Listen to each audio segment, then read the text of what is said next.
Back again. Anyway, so I think I left off at something like, in the conversation regarding, you know, whether there's function or purpose behind evolution, some innate intelligence, it's got the right idea kind of notion. So I left off at something about the moths and something like they didn't really turn color. And the argument is yeah, the individuals don't do anything except live or die. And by living or dying, things like blue eyes or green eyes happens. So that's all that really happened with these English moths. Is if you had the right color, you lived. If you had the wrong color, you died. Not very complicated. Trees that they inhabit.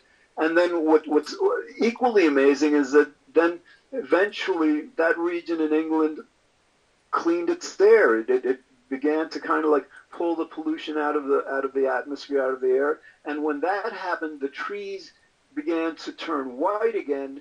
And again, through this DNA process, the moths, the So it's called a DNA process is sort of be misleading. Through the process of massive attrition, through the massacre essentially, the massacre of the inferiors, through the balance of Gaia, the destruction of the poor little inferior dark moths now, um, yes, white became dominant. So it's just an expression of a trait. It's not instantaneous evolution. wings of the moths themselves turn from black to white again. Now this again. These are So again, to say the moths themselves is just not a good way to say it. Okay, the moths themselves didn't do anything but live or die, and based on who lived and died, the future expressed the survivor's traits. DNA mutations. They're not like just simply characteristics of the organism as with a chameleon. It isn't. Yes, it's not like a chameleon because a chameleon has a capacity to, in a very short period of time, to have its mood reflected in its color, which is different, but it's in between those two things. It's not the creation of new attributes, it's just the expression of a capacity that's built in. Yeah, yeah. For example, humans put on different clothes. We change clothes with warmer or cold weather. We just change the outside. We just change the clothes we wear to adjust to it. But with these organisms, they that live, in extremely hot and extremely cold places, they have had to adapt to where, without the use of any artificial man-made equipment, they are still able to live because internally their DNA has changed. They grow hair, they lose hair. Well, again, to say their DNA has changed is just kind of silly, okay? When a cat gets a thicker coat for the winter, its DNA is not changing. It's it's like it's your metabolism changes depending on what kind of food you eat. Food will go through you faster or slower. So based on temperatures in the environment, it triggers a metabolism change, a seasonal kind of change, and but it's not a DNA change. It's an expression of function the DNA possesses, function the DNA gives the cellular organism. All sorts of stuff like that. Exactly. So then, all right, with that example, with the example of the moths, with any example that Those examples demonstrate my point, by the way. I mean, you're basically providing evidence of a point different than your own. you know. relates to DNA, we have to then posit. I mean, like you were saying before, these changes don't happen for no reason. These changes are responses to environmental challenges, to So again, this is not an example of changes to environmental challenges. These are expressions of traits, which are dominant recessive capacities. Now, changing like sixth fingers or something, or claws, or some other change in our DNA structure happens through the mutation process. So that's the acquisition of traits. To trying to seek environmental advantages. So then the question. They're not seeking them in any overt way. They're seeking them by default. You won't have them unless you get them, so that makes it sound like you sought it, but you didn't really do it. It's like you have 10 people just walk a straight line in 10 different directions, and you kill 9 of them. Well, the one who happens to be going in the right direction, you can say he sought the right direction. Well, they all sought the right direction. They just failed. But then the question becomes, so like basically, like, we know DNA is made of chromosomes, of genes, chromosomes, and that the chromosomes are made of like 4 different chemicals that bind to each other in different ways. I can't win. So anyway, I'll be back. Ugh, I hate these automated phone calls. Really.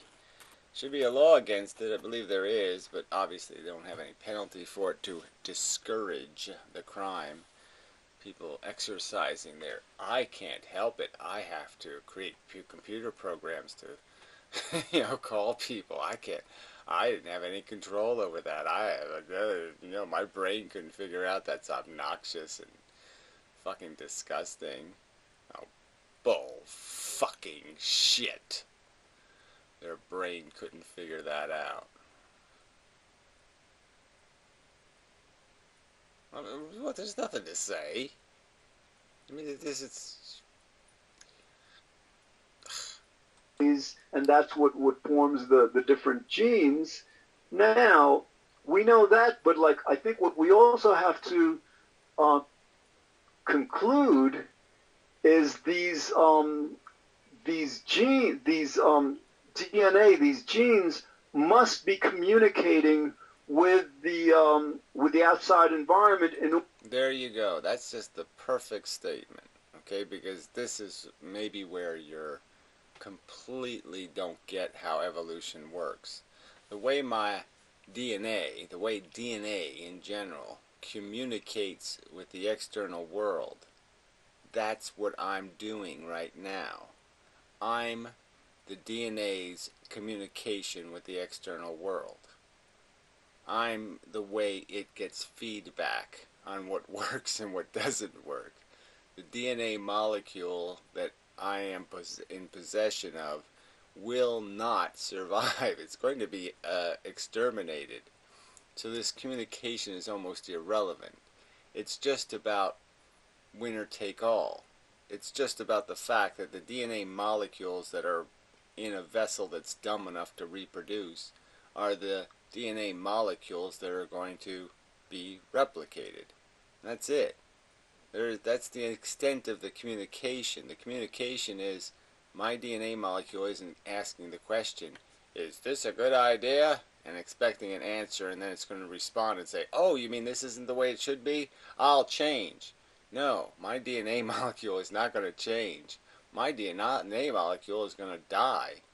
And it's everything that it is going to be turned into dust. It's going to be massacred because it's wrong by the standard. And that's it. That's the extent of the communication. The communication is going to be, here's a hammer, you go smush smush. That's it. There's no communication in any, like, oh, let's collect a bunch of information and have a decision. The decision is the default. Whoever's not massacred won the argument.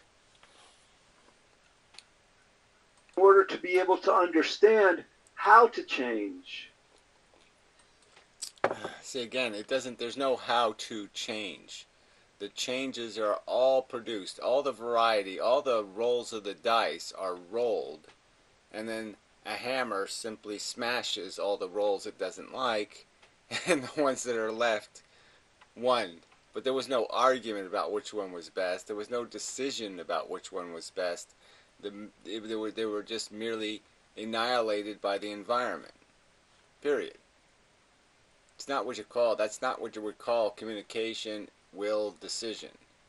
There's no processing taking place in any sensible sense of the word. The processing is a blender.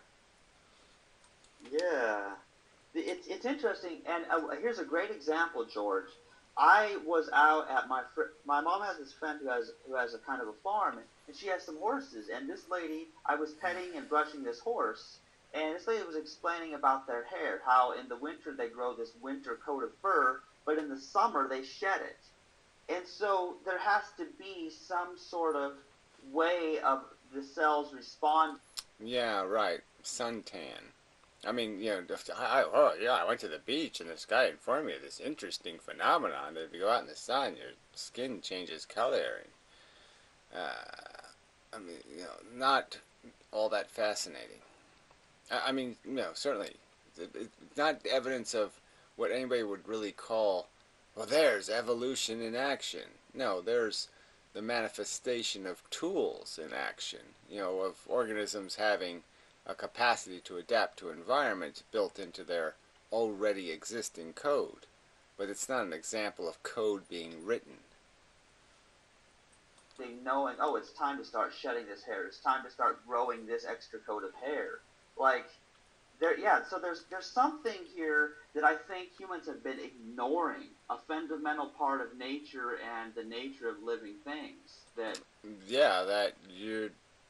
It's just what your comic book expressions that you've added to reality, and that's all this is. This is fables you're attaching to science. Yeah. For too long, people should miss that. They've just been dismissing.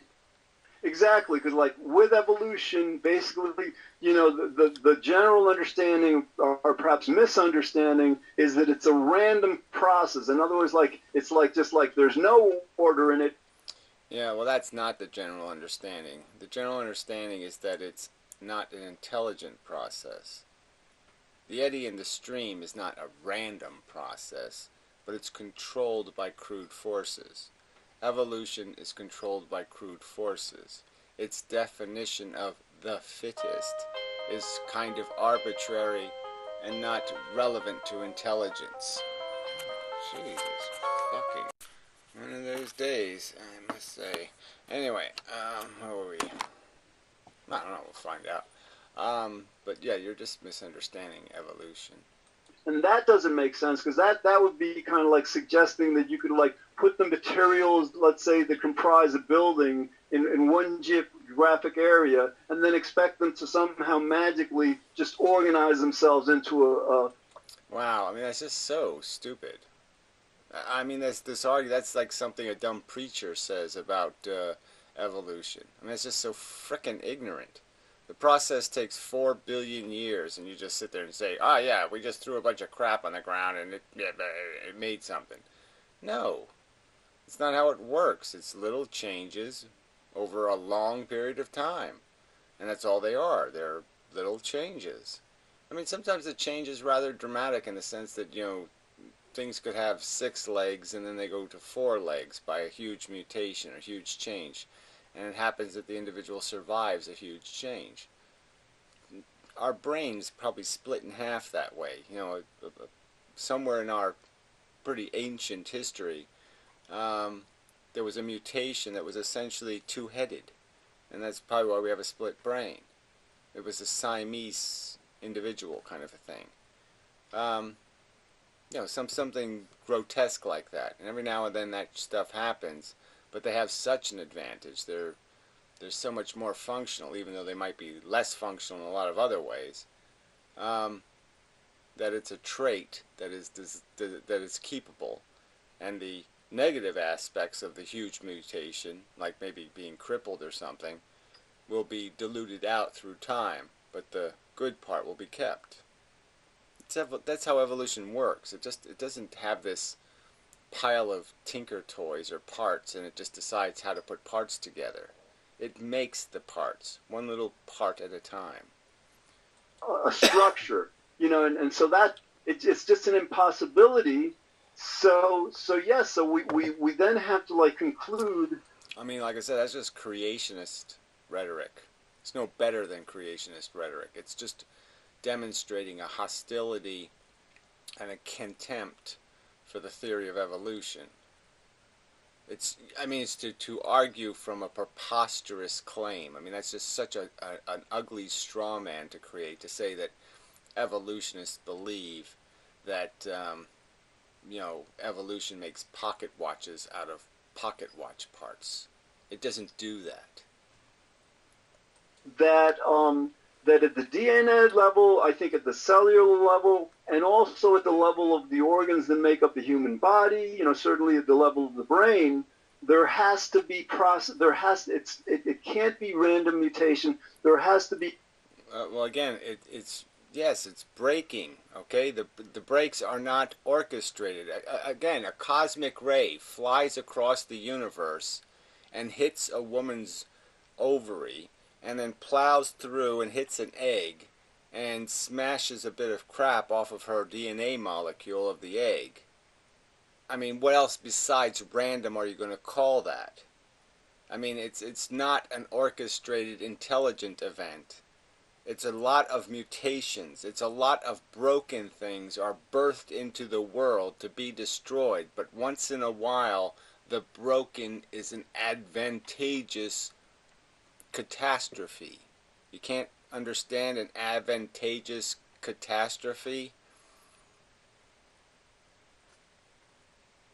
I don't know how to explain that any better. It's like the planes in 9/11. The plane that went into the building. Well, what if the plane crashed the day before? Now, it would have been a tragedy, but in a sense, it would have been so much better than the plane flying into the building the next day, kind of a thing. An ordered, purpose-driven intelligence that's guiding these processes. Now, see, what is that? I mean, this is where it just goes so bad. I mean, it's one thing to sit there and say, Gaia looks all kind of interesting. What an interesting blob the biosphere is. But that statement in itself just sounds like fucking religion. That just sounds like God all over the fucking place. We need a fucking underlying intelligence that's trying to create 10,000 baby sea turtles to have their fucking eyeballs pecked out by birds so one can survive. That's an intelligent plan.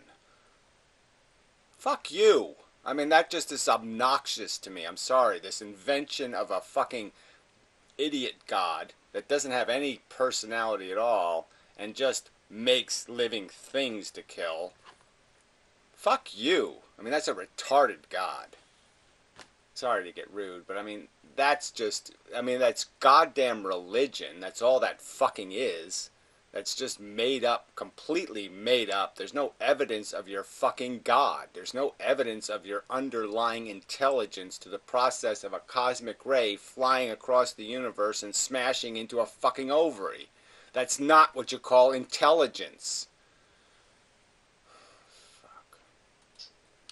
Yes, I see what you're saying here, because it sort of almost sounds like, who was the name of that philosopher that said, was it Leucippus who said, nothing happens at random, but everything for... Yeah, for a reason? No. There's no reason. And again, the word random is just the wrong word to use. The fact is there's just a bunch of probability to be expressed, but in a sense, probability doesn't exist either. There is just inevitability. But the truth is that any change to a circumstance can change huge amounts of the inevitability. So I do one little frickin' tap of my finger on the blob before the Big Bang, and all of a sudden there's no Earth, there's no humans, there's no nothing. The universe is just balls of shit banging into each other forever and ever. It's just, that's the fact of it. For reason and by necessity? Was Absolutely. Yeah. Yeah, Leucippus, yeah. Yeah, well, you know what? If you've seen the movie Kung Fu Panda, there's Master Shifu, and he's like... the argument from cartoons. Great. There are no accidents. You know? There is no try. There is either do or do not do. Or dog do do. I don't. What else? You know, whatever. The argument from cliches. Ooh. Ooh, how interesting. It sounds almost similar. Like people are just making it sound like things are, oh, it's just random. No reason, it's just an accident. Cosmic ray travels 7.3 billion light years across the universe. It crashes into a woman driving to the Walmart to get a, I don't know, Jiffy Lube, and her ovary gets smashed by the cosmic ray, and it plows through and gets to her little DNA molecule and knocks amino acid number 496,678 off, and that is left with a little dangling deficit that's replaced by just a carbon molecule. There's some other kind of bullshit fills the hole, and now baby doesn't grow whatever, or maybe has a 10-inch, or maybe something. But yeah, that's how it happens. Newsflash.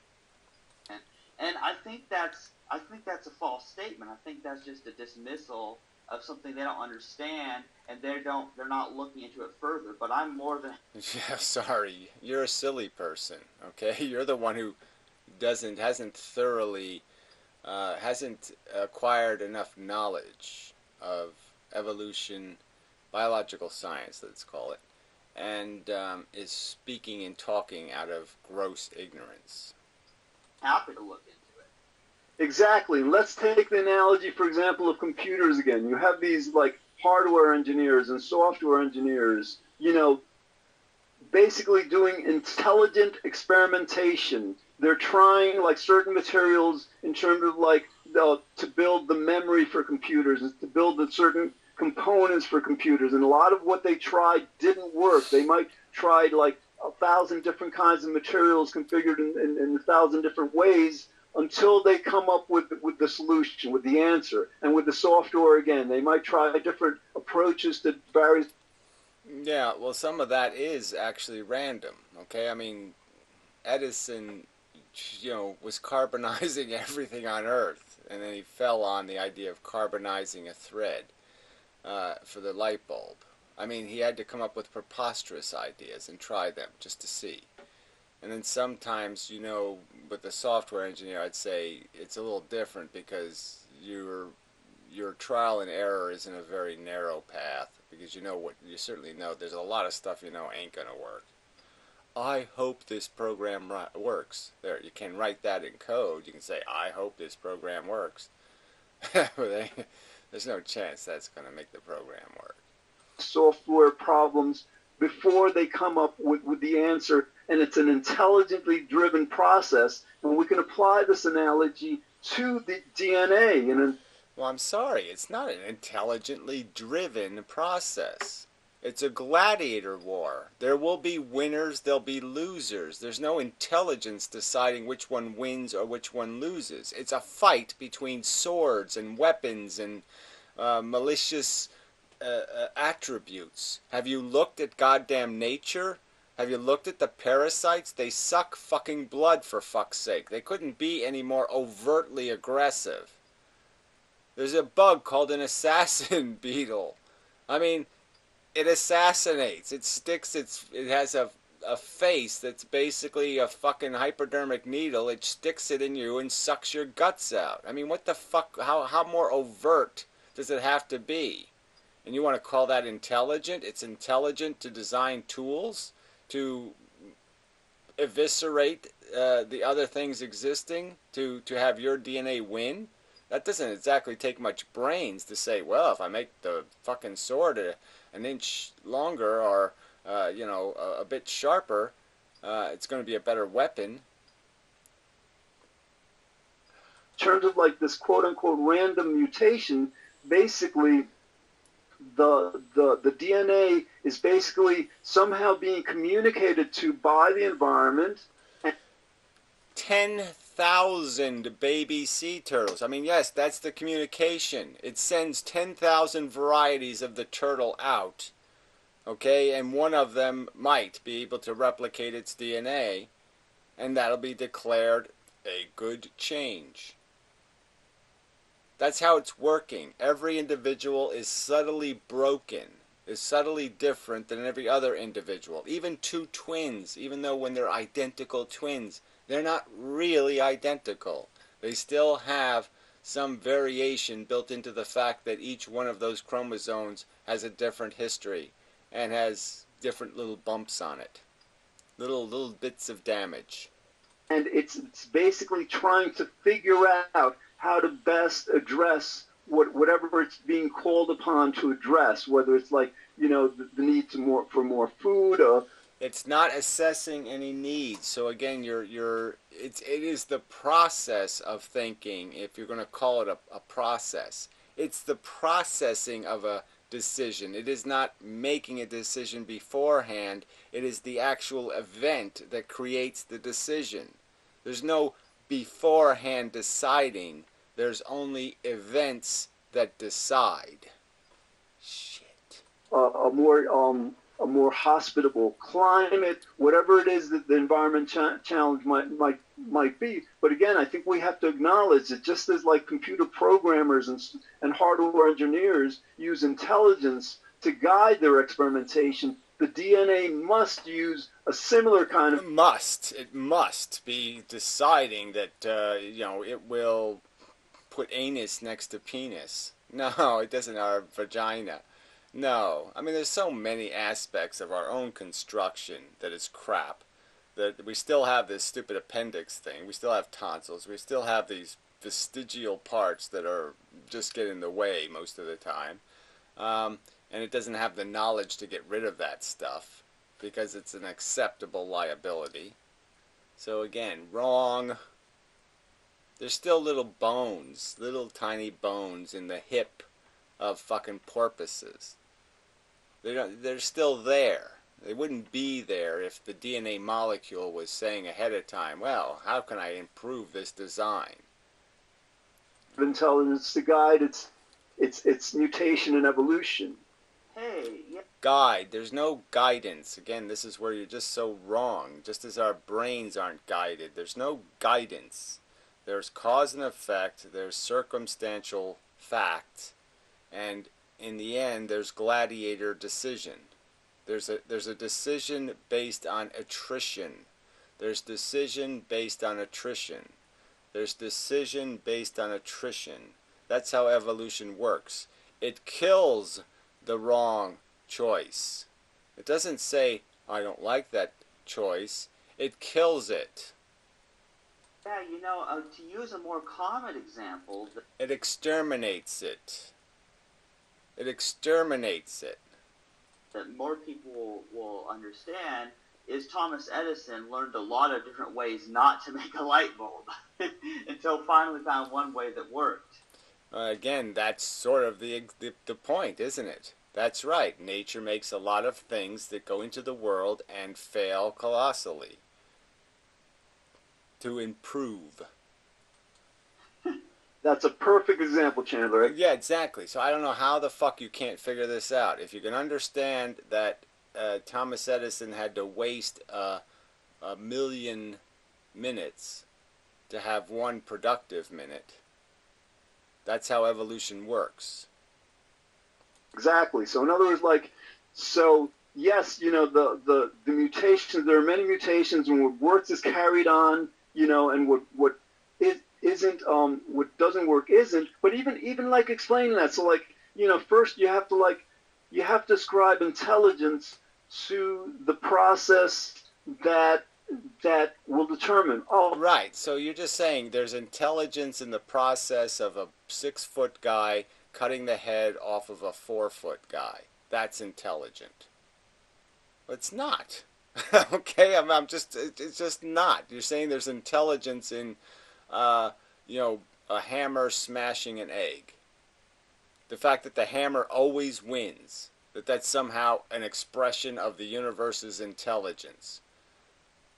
The 10-pound hammer always wins in a contest with the egg.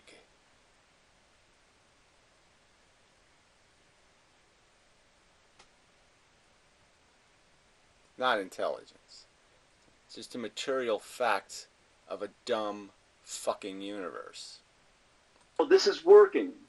Somehow, like, I mean, it could be like in terms of, like, for example, like the organism receives more food, or the organism is, like in the case of the moths, better camouflage to protect their safety from predators. But there's got to be some kind of like an intelligent evaluation of the outcome of these mutations that determines, oh, this is working. This is Yeah, working for the individual. So again, there's organisms that enslave other organisms. There's organisms that slaughter other organisms. It's to their advantage. It isn't to some working standard or some sensible standard or some logical standard. It's just about making machines that fight in an arena. You're talking essentially about a cockfight or a dog fight or a bullfight, and you're talking about it as if there's intelligence in doing that. No. this is a correct solution. So what we're saying here is there is a will, there is a desire of something that an organism wants to achieve, and then the consciousness, the sensory input tells it how much what's happening satisfies that desire or not. And so where there's a will, there's a way. Yeah, I don't know.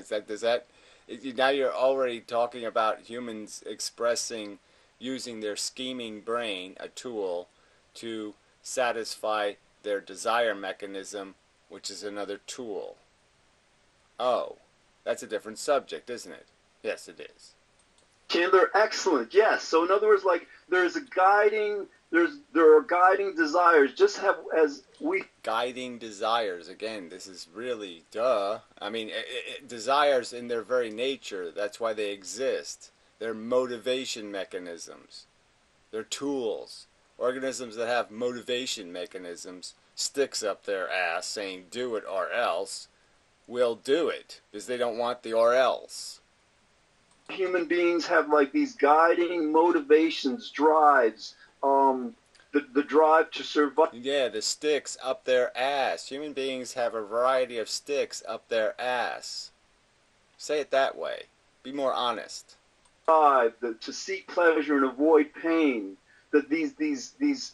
It's pretty much avoid pain. That's all it is. It's avoid the consequences of not satisfying the need, the deprivation. Period. We are out of bliss. We are not seeking bliss. We're trying to regain bliss.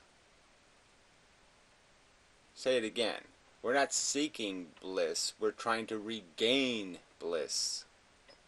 These molecules, these cells, these DNA, molecules must have that same kind of will. Now that's just insane as a statement. The DNA molecule must have desires, it must have an understanding, it must have a mechanism of motivation. Wrong, wrong, wrong, wrong. Couldn't be more fucking goddamn wrong. Driven motivation. Wrong. Again, rocks don't have a motivation to fall down a mountainside. That's called gravity. DNA molecules, it's called chemistry. It's not a motivation. This is very interesting because... No, it's a fucktarded waste of goddamn fucking brain space. This is something that you can observe when watching flies. and they're tiny and they're annoying, but they want your food. They smell your food and they come crawling all over your food trying to eat your food. And I've seen... They have a brain. They're not a DNA molecule. This. I've seen that I'm eating something and there's crumbs too small for me to eat from it anymore, but then a fly comes and I just let it have it. Like, hey, it wants to eat it, and I'm like, I'm going to let it have its short happiness. It's often looking for a place to lay its maggots. It's often not looking for something to eat. It's looking for a place to lay its spawn. To live for 2 days anyway. So I'm going to let it have its happiness and eat my food, Absolutely. But obviously they have a desire for that food. They smell it, and if you... Yes, they're essentially in the same boat we're in, okay? They have a brain, all right? They're sentient organisms, probably sentient in my opinion. So they're not that much different. They're effectively retarded humans. So you can't you know, there's a big difference between a retarded human and a fucking string of glue. DNA molecule is a string of glue. It doesn't feel, it doesn't think, it doesn't plan, it doesn't do any of that shit. Trying to swat them, it doesn't work anyway because they see you. They're conscious. They are so conscious, and they have such eyes that when that's part, George. That's part of why It's not all that miraculous, actually. I mean, frankly, I think we can jump out of the way of a hand coming to swat us. We could probably do the same thing. I see the consciousness of fly, ant, and the bee, and then people say that these babies aren't conscious at 9 months into the. So he sees flies flying, and he compares it to a baby who can't do a motherfucking thing that seems at all coherent except have poo fall of its ass and piss fly into the air. And he makes a comparison and says, gee, the human baby must be so much more intelligent, so much more conscious. Look how well it functions. Look at how much its brain is doing. What? Pardon me? Sorry, not even close. Pregnancy or after they're born, they're still not conscious, and I'm like, what have you been smoking? Yeah, well, what have you been drinking? What have you been eating? Lead? No, you're completely right. Yeah, I hear you. Completely right. So, George, right there, I could just say, fuck you all over the place. I mean, this, what, fetus love? I mean, really, in a world, like I said, well, fully developed, fully maturated organisms are being eaten by crocodiles every fucking goddamn day, and you're sitting here going to tell me we should be considering the feelings of fetuses. Fuck you. You're an idiot. All right, Chandler, we've just got about 3 minutes left, so let's encapsulate what we've been saying now. Essentially, we human beings don't have a free will, yet we do many actions, we have many thoughts that we can characterize as purposeful, intelligent, actions and thoughts. And because we don't have free... I would say there are very few of those. Most of our thoughts and actions are not intelligent. They're stupid, contrived behaviors to satisfy insatiable desires that continually manifest inside of us. And that's all they are. They're just reactions to fucking compulsions. Well, we can't ascribe this intelligence to ourselves, so we have to ascribe it to something outside of ourselves. And I think what we've been exploring is the fact that, that at the very small level of DNA, and I think maybe, of chromosomes and genes and all, we can find this kind of same guiding, purpose-driven behavior. Right, yeah, the water falling down a waterfall. This is not an expression of intelligence. Satisfying desire is not an expression of intelligence. These are just things. You push, there's a reaction. This is just a reactive system, and these are obvious reactions. Lift the water up, what goes up will come down. That's all this is.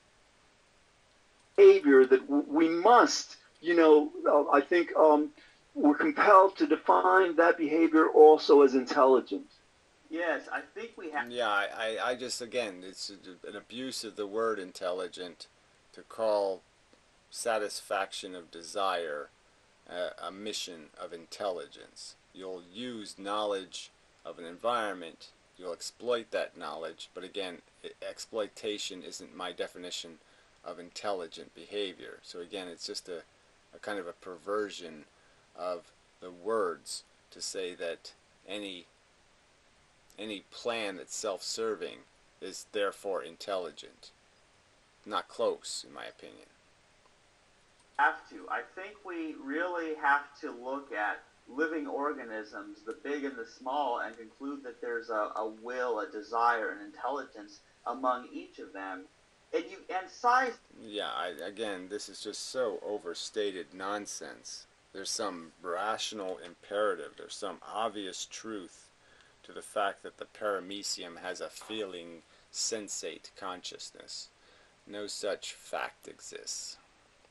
Is really an illusion too, because we're all made up of tinier particles anyway. We're all made up of tiny cells, and so you can't look at an ant or a bee or a fly and say that it's not conscious just because it's smaller. And you can't say that an elephant is more conscious just because it's bigger. And I don't think anybody relevant to this, anybody I know, is saying that. What they're often saying, though, is that things that can't add fancy numbers are not somehow meaningfully conscious. They're making distinctions between the welfare of certain sentient organisms and other sentient organisms, not based on the fact of how much they feel, but whether or not they can say the words, "You suck, you motherfucker." If they can say, "You suck, you motherfucker," well, then maybe they'll respect them. If they can pick up a knife and throw it and stick it in their eye, well, then they'll respect them. But if they're not capable of doing that, then they won't respect them. And that's not exactly what I would call intelligent. So yes, a will and consciousness, it seems to be characteristics of life, living organisms. Yeah, and I think we might even go further. You go further, and that you've already gone so far outside the boundaries of reasonable. Clearly, I mean, again, neurons don't exist for no reason. I mean, you people just have no respect for the fact. Neurons make consciousness. Nothing else. Shit. For example, like the evolutionary changes that DNA molecules are capable of achieving, whether they achieve them over millions of years or over decades, like with the moths, are far more. Again, it's not a genetic change with the moths. It's not a genetic change in the sense of a creation of a genetic trait. It's just the expression of a trait, which just means it's turned on or turned off. It's a very minor adjustment genetically. Complex than we human beings can do, with our brains. So yes, we'd have to have, describe these processes as at the very least as intelligent as our human intelligence. Right? It's just stupid. I mean, all the tools have a complexity to them. Our liver, every organ is complex. The heart is an incredibly sophisticated tool, machine. Just as difficult to build, you could argue, as the brain. But filling the brain is the other part of it, right? Building a brain and then properly programming the brain are two different things. So the brain as an instrument is one thing. The brain as a functioning instrument is another, a useful instrument. Garbage in, garbage out. And you're garbage in, garbage out all over the place. Handler, we've got about 40 seconds left, so this is something that we have to revisit again and again, because basically, once we understand that free will is an illusion, the next very essential question, the next exploration is fine, if nothing is... All right, so this is where I won't play. So this is where, it's just no point. We have to do this over and over again, talk about how fantastic life is and how the intelligence of it goes all the way through the universe, and the universe has this innate, wonderful, life-affirming intelligence. No, it doesn't. Alright, do it again. Alright, finishing up and such. Probably mostly. The end and whatnot. It's really up to us as human beings. Who or what is it up to? And as you were saying before... Who or what is it up to? I mean, just an amazing statement. The process has done this generating of this biosphere. The earth is green, this whole thing. We know how it got that way. The slime pulled out of the ocean and took over the earth and blah, blah, blah. And there's still a whole bunch of crap going on in the ocean. It's just crap eating crap. And that's all it really is bot against bot, and that's all it is bot wars all over the place. Little machines just fighting with each other for dominance and control and survival. And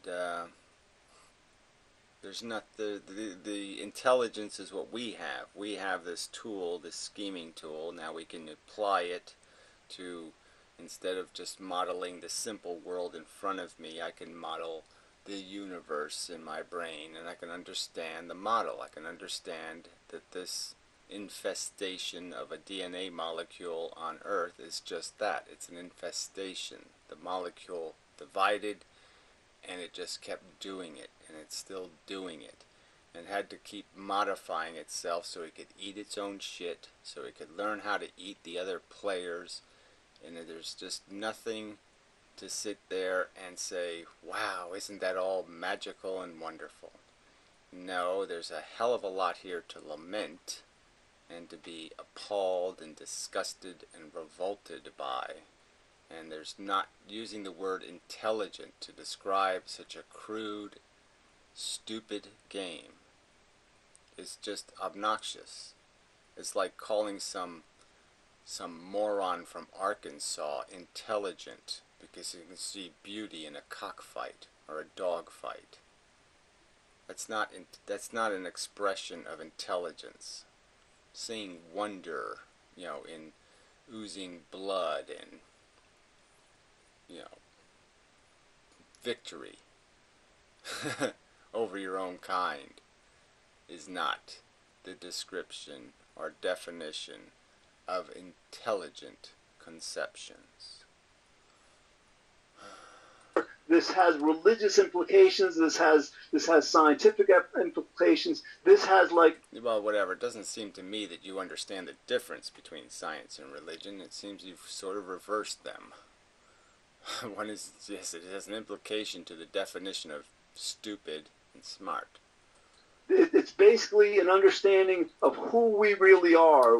I don't think you have a clue. Fundamentally. And that's what it's about. We're trying to find out who we are, why we do what we do. Yeah, we already know all that crap. I'm just sorry. We know why we do what we do. We know why we're motivated to do these stupid things, eat and fuck.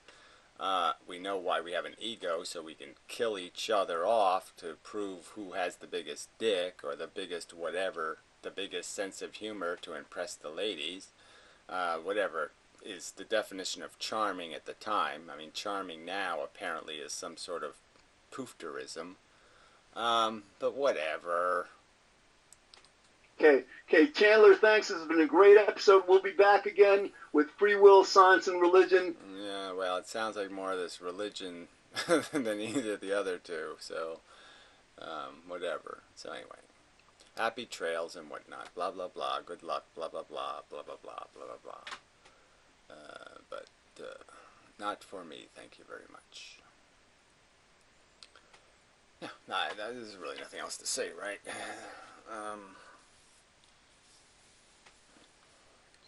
There's a whole bunch of steps. There's, these little defined ideas steps to getting reality right. And, getting evolution right is just one of these steps. This is a fundamentally important thing in understanding the context of our existence. We are byproducts of a process of evolution. We're not byproducts of an inspired design or an inspired idea or some artistic painting by some fricking intelligence in the universe. That's not what we're an expression of. We're a consequence of 4 billion years of biological evolution, which is essentially a 4 billion year long gladiator war. And we're just a tool-equipped tank plowing through the biosphere. Period. And it's important to understand that's the truth. Fuck. Okay, now I'm done. Alright. So till next time, blah blah blah blah blah blah blah blah blah blah blah blah. Shall I point out? Yeah, I'm doing an RSS feed for these videos, so I am going to MP3 them all.